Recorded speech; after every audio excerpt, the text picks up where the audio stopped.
All right, take two at the introduction. This is the background NPC. Well, I am TeddyGrizzVT, and today I'm going to be reacting to the background NPC, her newest video. So gooning is okay now? Question mark, question mark. Big fan of the background NPC. We love her on this channel. I think I've seen every one of her videos that she's made.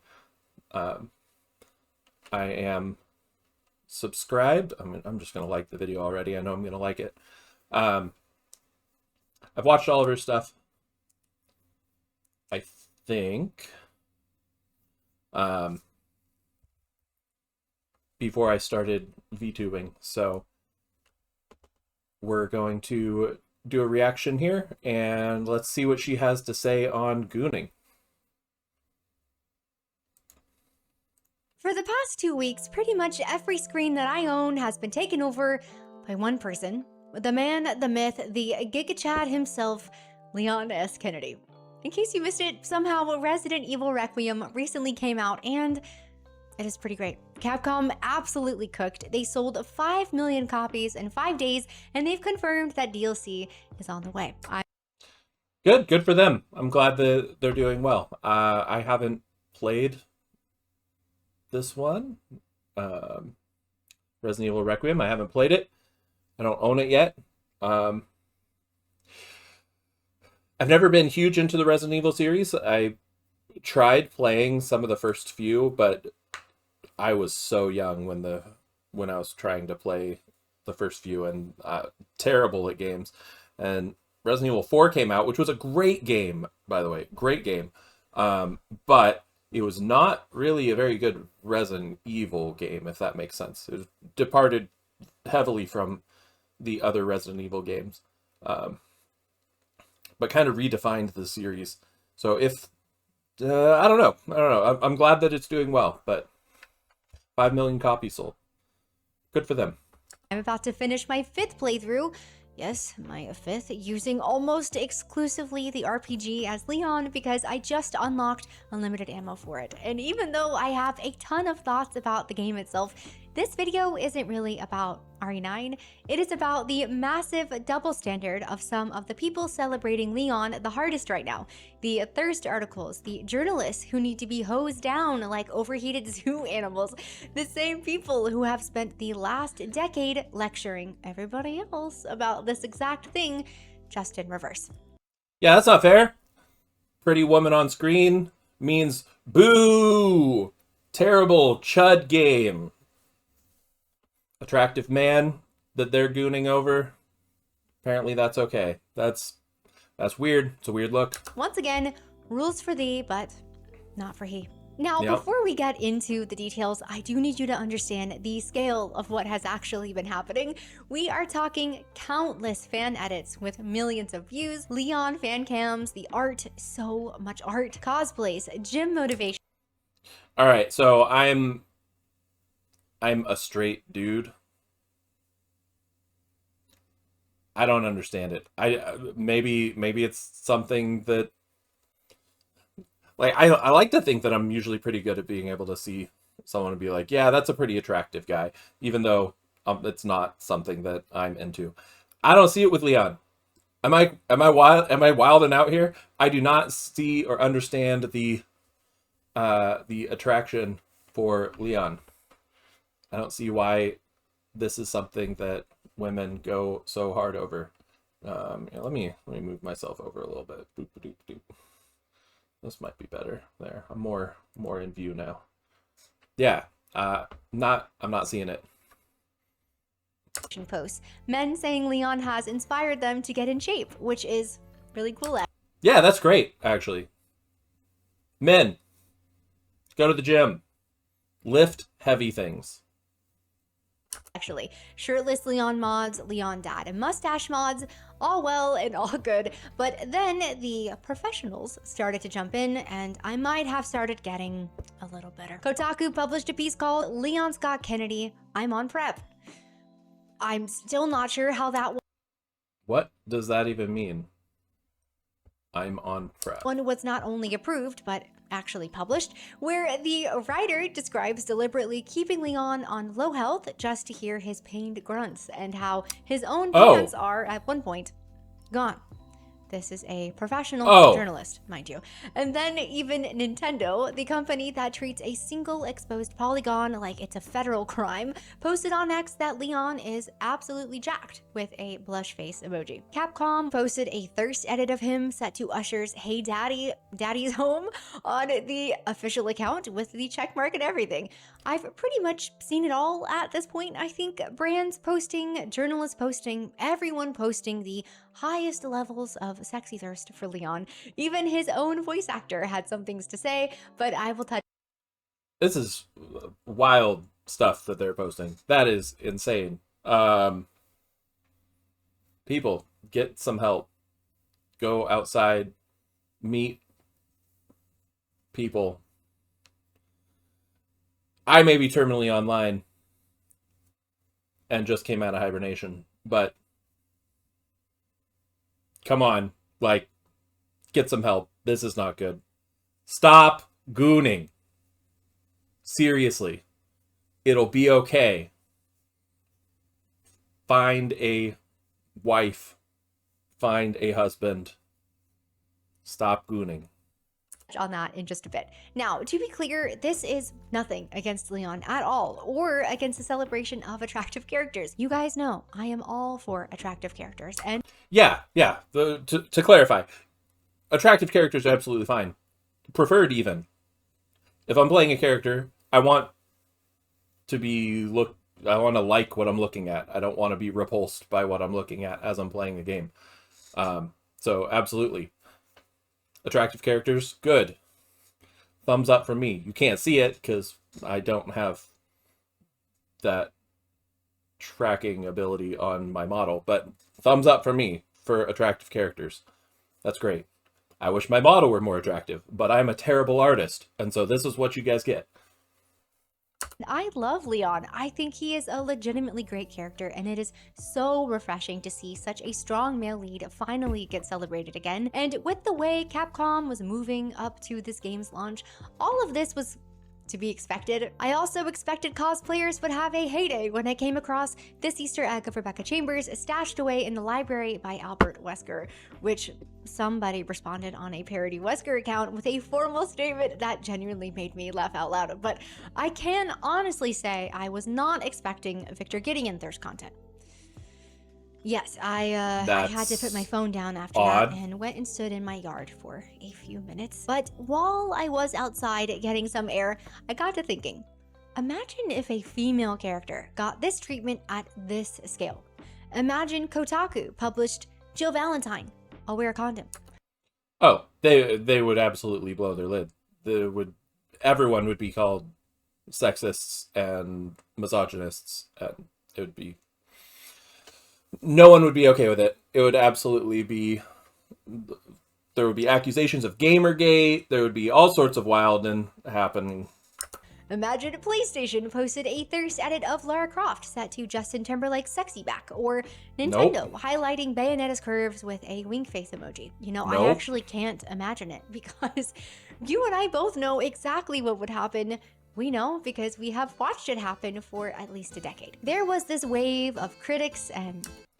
Oh god, Feminist Frequency. That brings back memories.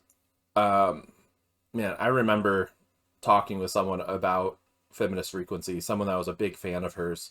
I was talking to them, like, in real life, like real person-to-person conversation that is so rare to happen these days. I was talking to them about Feminist Frequency, and was talking about how, like, in all of her examples, she was just lying. I think there was one in particular where she was talking about a Hitman game and saying that you got rewarded for killing strippers in a Hitman game, when it was actually the exact opposite of that. You actually got penalized for killing anyone that was not the intentional target.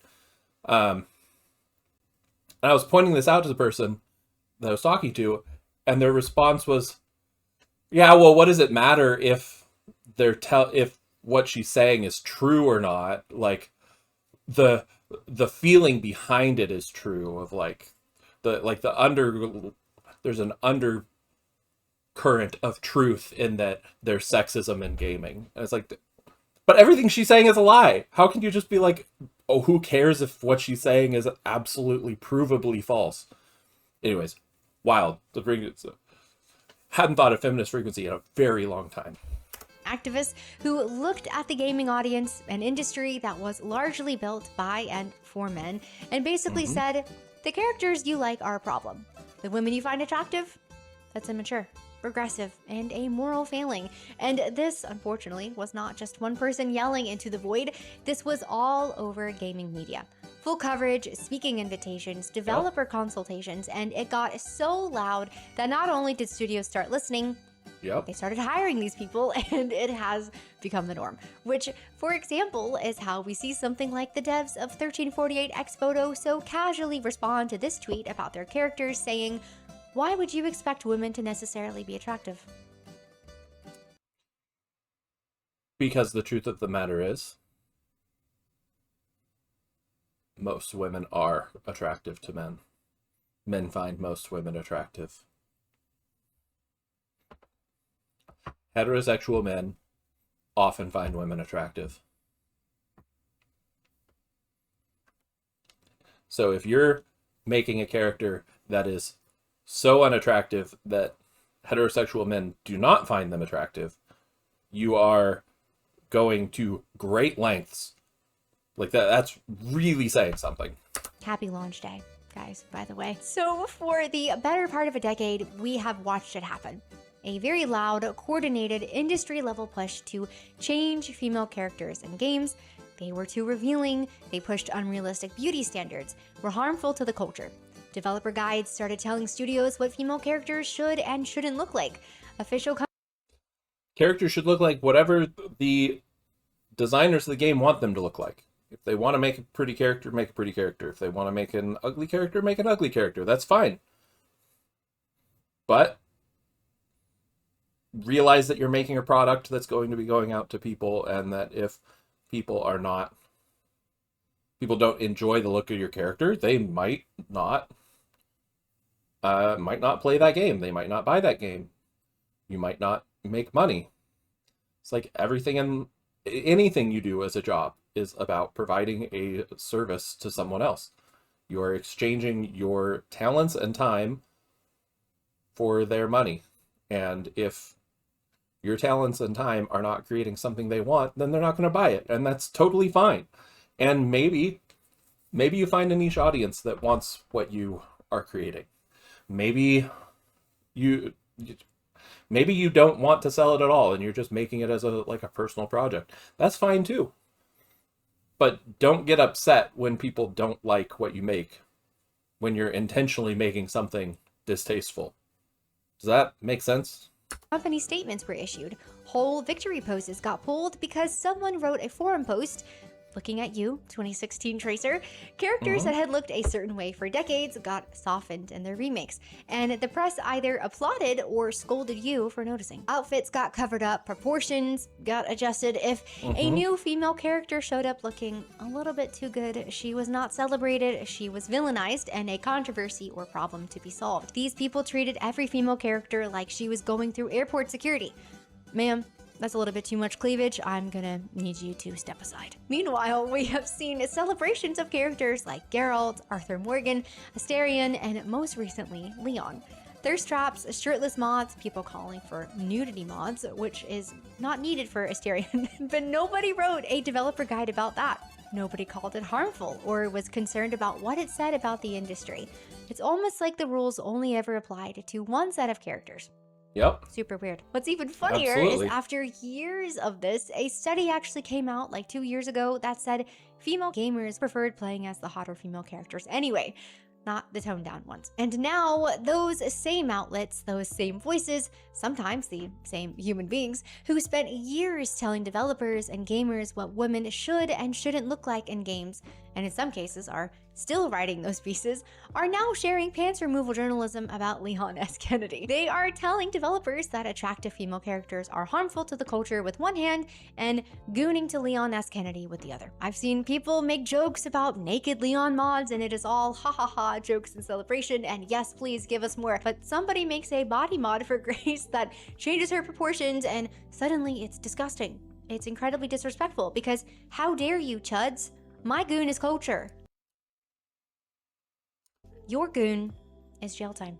And if you needed more proof of this double standard in real time, look no further than the upcoming Lara Croft series. In a recent interview, Sophie Turner made it very clear that her Lara Croft, the same beloved character who does unnecessary acrobatics and fights dinosaurs with pistols, is actually super serious this time, guys. And it's not about her looks at all. Because as we all know... I'm sure that's going to do very well. No, it's not. That's not going to do well. Of course, serious women can't be hot. Smart girls can't be attractive. Not around here. Like, this is the Lara Croft we are talking about. So it's so, like, to me, it blows my mind. She had just mentioned the smart girls can't be attractive. Like, do people not have any understanding of, like, how to make a complex three-dimensional character? Isn't it pretty misogynistic to assume that if a female character is pretty, then she must just be some dumb bimbo that's there as a attraction for the dreaded male gaze? Like, seriously, I'm sure I'm beating a dead horse here. It's been said a million times before. But it really seems very misogynistic and double-sided to then be all about Leon or other male characters and them being attractive. Objectify one and not the other. Truth is, they're all objects. Like, literally. Like, literally, they are video game characters. They do not exist. They are objects. So be like, oh, you're objectifying them. Of course I am. They're objects. What do you expect me to do? To personalize them? Like, they are objects. Now, I stand by, like, guys, primarily men, but also women, quit with the gooning. It's not good for you. It really isn't. It's really genuinely not good for you. I know, I've been there. But stop it. Someone who is actually intentionally designed to be a bombshell, and the actress playing her felt she needed to share a preemptive disclaimer about her character's appearance before nary a single episode has aired. It's like the mainstream reflex to downplay female characters' beauty has just been ingrained so deep at this point that it is basically automatic now, even for one of gaming's most iconic female characters. Meanwhile, Leon's voice actor is out here in interviews calling Leon a sex icon and laughing about it, completely at ease, reading the thirst tweets. Not one journalist has followed up with a concern. Again, just think about if this were reversed. What would be the response if Jennifer English talked about how Shadowheart was suddenly a sex icon and cheered on all the male gooning? I love you, Jennifer, by the way. But Sophie Turner makes sure to give a disclaimer that nobody asked for or even wanted, while Nick Apostolides calls his character a sex icon. And I don't understand how... Okay, maybe it seems a very weird casting to me for Sophie Turner to be Lara Croft. Just nothing about her appearance, the hair color, her body shape, her facial structure, none of it to me says like Lara Croft. So maybe she killed it in her audition or something, like really killed it, but it seemed, I just does not seem like the obvious pick to me. Nobody asked for or even wanted, while Nick Apostolides calls his character a sex icon and gets celebrated for embracing it. Just like Leon, Lara Croft has built a 30-year legacy on being smart, dangerous, and intentionally beautiful all at the same time. She does not owe anyone a disclaimer for that, and neither do so many of our other beautiful female characters. Neither did Ada Wong, neither did Jill Valentine, neither did Bayonetta, who, by the way, was designed by a woman and beloved by many women who were, at one point, told they were too damaged to know what was actually good for them. But the disclaimers and criticisms only ever travel in one direction, and we all know why. Now, this actually brings me to the other half of RE9, Grace. Now, I want to be super clear, okay? I genuinely love Grace. I think Angela's performance is incredible, the writing is beautiful, and she is probably one of my favorite additions to the RE universe. But even with all of that, as someone who tries to carefully pick my battles, I've still got to call out Capcom's elephant in the room with this one. Grace is a pretty feminine character. She is so layered and engaging, and I honestly enjoyed every second of her being on my screen. And if she existed in a vacuum, I probably would leave this one alone. But she doesn't exist in a vacuum. She exists in the same game as Leon that got every possible detail obsessed over. And she exists in a franchise with Jill, Claire, Ada, and even Mommy Domitresque. And when you put her next to all of that, it is just painfully obvious how Capcom failed her. Not because she is a bad character, not because of her story or how she complements Leon perfectly, but because as the player, I can see so easily exactly how much more she could have been. Her default character design it's just plain bad. It is safe, it's bland, and it does look very bland. I haven't played the game, but it looks like a very yeah, I'm agreeing. It looks very safe and bland, uninteresting. There's nothing that really jumps out that makes me super excited about her character design. I made the joke several times when playing as her in third person that it's almost like I was staring at a blank piece of paper. She has no shape, no color. It's basically just a gray box. Her design makes me think that someone was already worrying about how the real horror of Requiem is actually the male gaze. Article. It actually looks to me like they had a much more attractive design and scaled it back. It looks like there was probably another design than this kind of got layered on top of to scale back sexiness and to escape the male gaze. Or that it was done by a committee that was scared of how the other committee would approve it. You know, you might have goofed when the cosplay community is kind of all independently making the same adjustments to the standard costume. Crop tops, tank tops, skinny jeans, adding layers, colors, and on and on and on. Cosplayers will actually always be the final judge. In my current playthrough, yeah, when it comes to especially female characters, you know you have a good female character when women want to cosplay as them. This is part of what I find so strange about the whole against the male gaze thing that they're doing with female characters. From my experience with women, which is not huge. I have not dated many women, but I am married, so speak from some level of experience. My experience with women, they want to feel pretty. They want people to recognize them as attractive. So is the issue that they are designing these characters to be bland because they don't want men to find them attractive?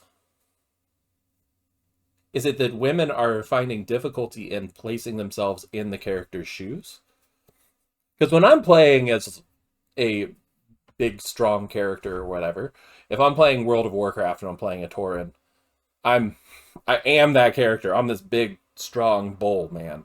If I'm playing God of War, I am Kratos. I see myself as that character while I'm playing it. Is the issue that overwhelmingly women are finding it difficult to put themselves in the shoes of the pretty characters, and so they don't want those characters to be pretty because they feel like it detracts from the people viewing them as pretty. Like, I'm truly trying to wrap my head around this. Sorry, I'm a very verbal processor, so I'm talking through some of this. Yeah, I'm trying to understand from a woman's point of view, why would you not want to play as a attractive character? Like, I'm not understanding that point. Maybe it is a fear that men will find the character attractive and therefore not find them in real life attractive, or maybe it has nothing to do with men at all. And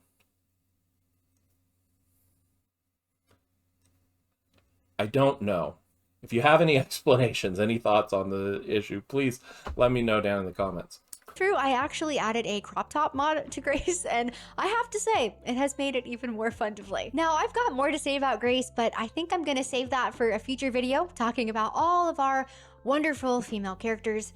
I think we're on part like 4 now, or 5, who knows. But Leon's design shows you what Capcom looks like when they are not afraid. Grace's shows you what happens when they are, or at least when they choose not to try whatsoever. And I think that's why their response to Leon has been this big. Not just thirst, although obviously, yes, we've talked about that, but also relief. It is like guys and girls all across the internet have let out a huge sigh of relief, seeing that they just might start getting back their heroes. An entire generation of people grew up on these games, and Leon works so well as our male lead because he is him. He is the guy who walks into the worst situation imaginable and handles it.